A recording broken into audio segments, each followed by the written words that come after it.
National law university, national forensic sciences university, 14টা নতুন মহাবিদ্যালয়, জিরানিয়ায় আইন কলেজ সহ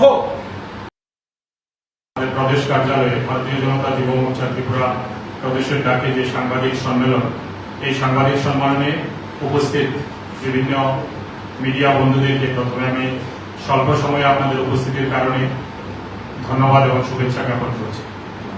আজকে এই সাংবাদিক সম্মেলনে আমাদের মাঝে উপস্থিত আছেন ভারতীয় জনতা যুব মোর্চা ত্রিপুরা প্রদেশের তিনজন সহসভাপতি প্রসেনজিৎ ঘোষ মহোদয়, আছেন অরুণাবীর নন্দী মহোদয় এবং বিকি প্রসাদ মহোদয়, এবং আমি সাধারণ সম্পাদক শুভঙ্কর সাহা, এবং আমাদের মধ্যে উপস্থিত আছেন আমাদের মুখপাত্র অমলান মুখার্জি।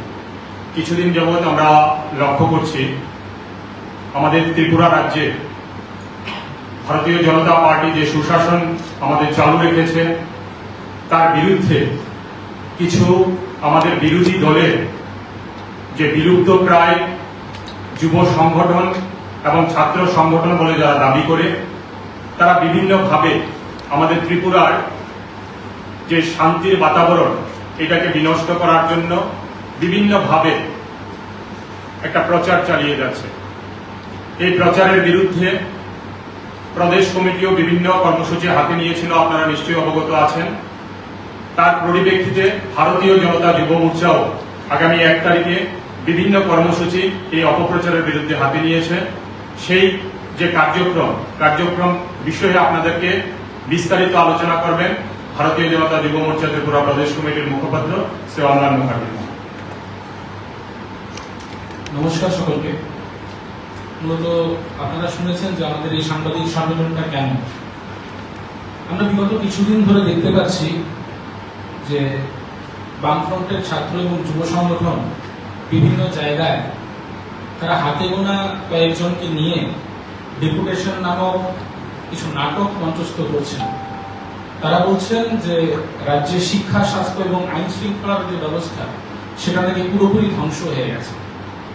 তারই পরিপ্রেক্ষিতে বিগত দিনে গত 25 বছরে যে বামফ্রন্টের কুশাসন এবং বর্তমান ভারতীয় জনতা পার্টির নেতৃত্বাধীন সরকারের গত 6 বছরের যে সুশাসন, যে কর্মকাণ্ড আমরা চালিয়ে যাচ্ছি, তারই কিছু আমি নমুনা আপনাদের সামনে তুলে ধরতে চাই। বিগত দিনে আমরা যদি শিক্ষার ক্ষেত্রে দেখি, সব থেকে বড় উদাহরণ 10,323 শিক্ষক শিক্ষিকার চাকরিটা বাতিল হয়ে গিয়েছিল, সেটা বামফ্রন্ট সরকারের আমলেই। এবং আমরা বিগত 6 বছরে এখনো পর্যন্ত প্রায় 6,766 জনকে টেট উত্তীর্ণ যারা যুবক যুবতী আছেন তাদেরকে আমরা চাকরি প্রদান করেছি কোন দল, মত, ধর্ম, বর্ণের উপর উঠে। তারা আরো বলেছেন যে ত্রিপুরা রাজ্যতে নাকি স্বাস্থ্য ব্যবস্থা ভেঙে পড়েছে। আমরা বিগত দিনে রাজ্যের হাসপাতালগুলোতে কি হতো সেটা আমরা সকলেই জানি।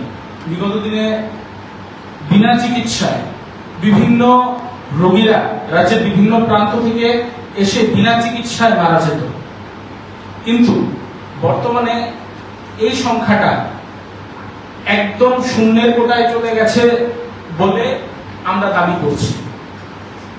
বিগত দিনে রাজ্যে জেলা হাসপাতালগুলোতে কোনো ট্রমা কেয়ার সেন্টার ছিল না, কিন্তু গত 6 বছরে রাজ্যের বিভিন্ন জেলা হাসপাতালগুলোতে ট্রমা কেয়ার সেন্টার খোলা হয়েছে। এখনো পর্যন্ত 164 জন ডাক্তারকে নিয়োগ করা হয়েছে গত 6 বছরে, এবং ফাইন্যান্স ডিপার্টমেন্টের অ্যাপ্রুভাল হয়ে গেছে। 226 জন জেনারেল ডিউটি মেডিকেল অফিসার নিয়োগ হবেন, 172 জন স্পেশালিস্ট মেডিকেল অফিসার নিয়োগ হবেন, 200 জন ফার্মাসিস্ট নিয়োগ হবেন, তার মধ্যে 22 জন হোমিও, 26 জন আয়ুর্বেদিক ফার্মাসিস্ট নিয়োগ হবেন, 143 জন ল্যাব টেকনিশিয়ান নিয়োগ হবেন। তার ফাইন্যান্সের অ্যাপ্রুভাল হয়ে গেছে। কিন্তু আমরা বিগত দিনে এত বিপুল পরিমাণ রিক্রুটমেন্ট আমরা কোনোদিন দেখতে পাইনি, বা রাজ্যের মানুষ, রাজ্যের গণদেবতারা এসব কোনোদিন দেখতে পাননি। এখনো পর্যন্ত আয়ুষ্মান ভারত এবং প্রধানমন্ত্রী জন আরোগ্য কল্যাণ যোজনা এবং মুখ্যমন্ত্রী জন আরোগ্য কল্যাণ যোজনার মাধ্যমে 3,13,256 পরিবার এই সুযোগে তারা সুবিধাপ্রাপ্ত হয়েছে।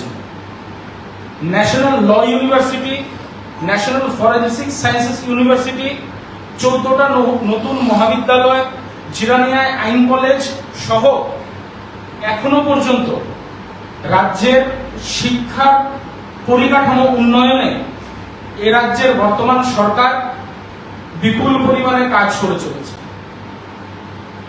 তার ফলশ্রুতিতে বিগত দিনে ত্রিপুরা রাজ্যে সাক্ষরতার হার ছিল বামফ্রন্ট আমলে 87.22%। সেটা 2022 সালের এখনো পর্যন্ত আমাদের কাছে যে ডেটা আছে, ত্রিপুরা রাজ্যের যে ডেটা, সেটা 89.76% পৌঁছে গেছে। বিগত দিনে সিপিএম রাজ্যের মহিলা নির্যাতন বা আইন শৃঙ্খলা নিয়ে তারা যে কথা বলতেন, তার বিরুদ্ধে আমার কিছু ডেটা আছে।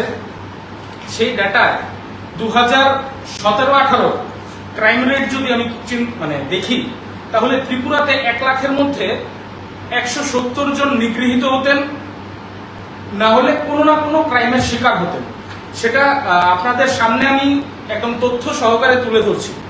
এবং বর্তমানে ত্রিপুরাতে এখন যেটা ক্রাইম রেট, সেটা 1 লাখ পপুলেশনের মধ্যে যেটা 170 ছিল 2017-18 ফাইন্যান্সিয়াল ইয়ারে, এখন সেটা 110 হয়ে গেছে। 1 লাখে 110 ক্রাইম রেট হয়েছে। তো বিগত 6 বছরে আমরা লাখে 60 জন সংখ্যায় আমরা কমাতে পেরেছি রাজ্যের যে ক্রাইম রেট আছে। ইভেন ত্রিপুরা ট্রিবিউনে, ত্রিপুরা রাজ্যের একটা বরিষ্ঠ সাংবাদিক মাধ্যম, NCRB report 2020, Tripura sees decline in crimes since 2018, এটা আপনাদের কাছে তথ্য তুলে ধরছি। পাশাপাশি দি ইন্ডিয়ান এক্সপ্রেসে ফেব্রুয়ারি 9 তারিখ 2024 এই বছর একটা রিপোর্ট বেরিয়েছে, crime rate in Tripura third lowest in the country. এটা দি ইন্ডিয়ান এক্সপ্রেসের তথ্য। তো সিপিএম বা সিপিএম এর যুব সংগঠন যারা হাতে গোনা কয়েকজনকে নিয়ে রাজনীতিটা করছেন, যারা দেউলিয়াপনার রাজনীতিতে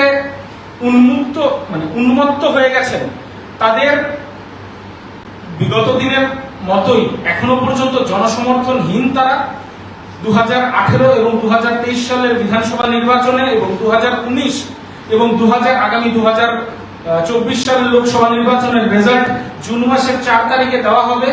সেই রেজাল্টে রাজ্যবাসী তথা দেশবাসী নিজেরাই দেখবেন যে সিপিএম এবং কংগ্রেস কতটা দেউলিয়া হয়ে গেছে।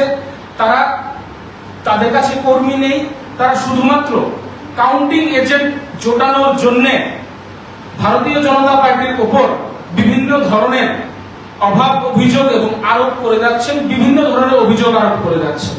তো আমরা তার পরিপ্রেক্ষিতে আগামী 1 তারিখে পুরো ত্রিপুরা রাজ্যব্যাপী যে বামফ্রন্টের যে অপপ্রচার, যে সুশাসন আমাদের চলছে, তার বিরুদ্ধে তারা যে মিথ্যাচার করছে, সেই মিথ্যাচারের রাজনীতির বিরুদ্ধে আগামী 1 তারিখে পুরো ত্রিপুরা রাজ্য জুড়ে একই সময়ে বিভিন্ন স্থানে 7টা মণ্ডলে আমরা বিকেল 4টার সময় প্রতিবাদ মিছিলে সামিল হতে যাচ্ছি।